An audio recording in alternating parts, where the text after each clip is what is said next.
A few months ago, I happened to see the animation anthology short piece at my local independent movie theater. At the time, I wasn't aware that I wasn't getting the whole picture. Well, I was getting the whole picture that were motion pictures, but missing the 20% that was tied up in translation limbo as a result of spewing out of the head of notable gaming raconteur Goichi Suda51 Suda. Let's face it, there's no way to spell that name out elegantly, as opposed to this game, which is elegant in the parts where it isn't trying to melt your brain away with absurdity, which are few. Thus, we have here the complete package of short piece, 4 animation shorts that each scream Japan, as well as one brief but stylish game that picks up a bullhorn, thrusts it in your face, and attempts to rupture your eardrums. We'll focus our attention on the last of these, with whatever's left of our eyes.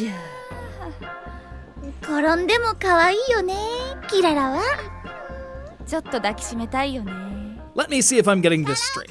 Ranko's your average high school girl, she lives in a series of shipping crates that move throughout her father's parking garage empire, and she's an MMORPG addict, and a sniper with a violin gun, and a wedding dress? What the left-handed hell is this?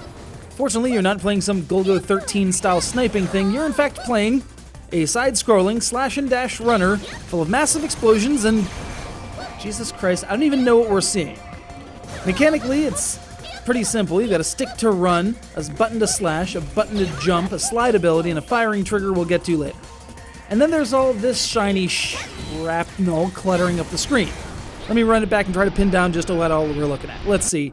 Alright, we got some blue flamey lines with yellow highlights, some flower-looking things that bounce around and are affected by gravity. I see some blood splatters, some old-timey traditional depictions of waves, and this is fairly tame. Each of these can eliminate enemies in their wake, allowing for massive chains. These chains are important as they give you ammunition for really the only threat to your play. The massive legion of creepers what can't help but chase a cute girl in a wedding dress.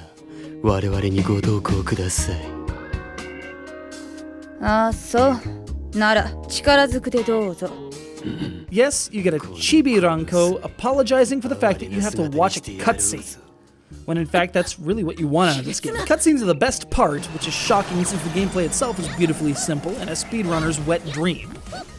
But the little interstitial bits between stages are the real deal. Bouncing between animation styles on a whim, they stir together everything we think of when we think of the excesses of Japanese pop culture. Random schoolgirls are actually superheroine bastions of justice. Their brothers not only Sentai heroes, but also ridiculously hot. We then abandon animation entirely in favor of weird kinetic manga panels. Then we're on a motorbike, then we're trying to shoot down a freaking dragon, and then this happens.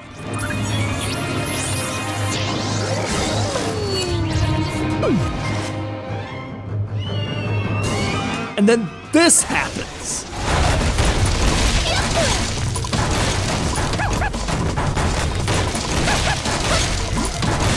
Yep, you're now running through Mount Fuji, being chased by an enormous Pomeranian. Let's face it, the narrative has become completely unstable here in some kind of Don Hertzfeldt-esque utter breakdown of sense and decency. And it's delightful. But for as freakish as the interstitial bits might get, the gameplay remains solid in the running and gunning parts, and utterly mixed up in the occasional one-off boss confrontation. At the end of each stage, you're judged on speed and kill count, giving you solid metrics by which to improve your gameplay. And each level opens up to be played by itself, allowing you to get practice exactly where you need it. So what are we left with? It's a strange mashed up story, a piece of hyperactive madness that makes you need to marathon Excel Saga just to come down off of it.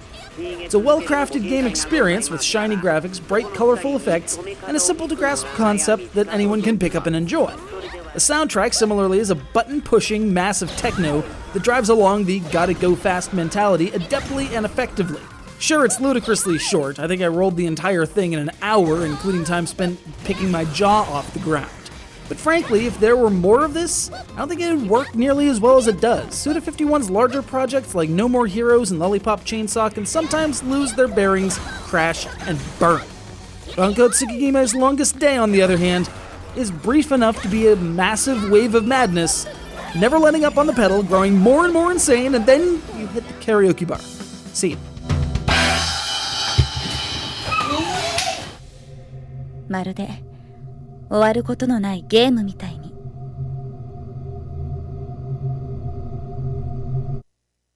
お後がよろしいようで。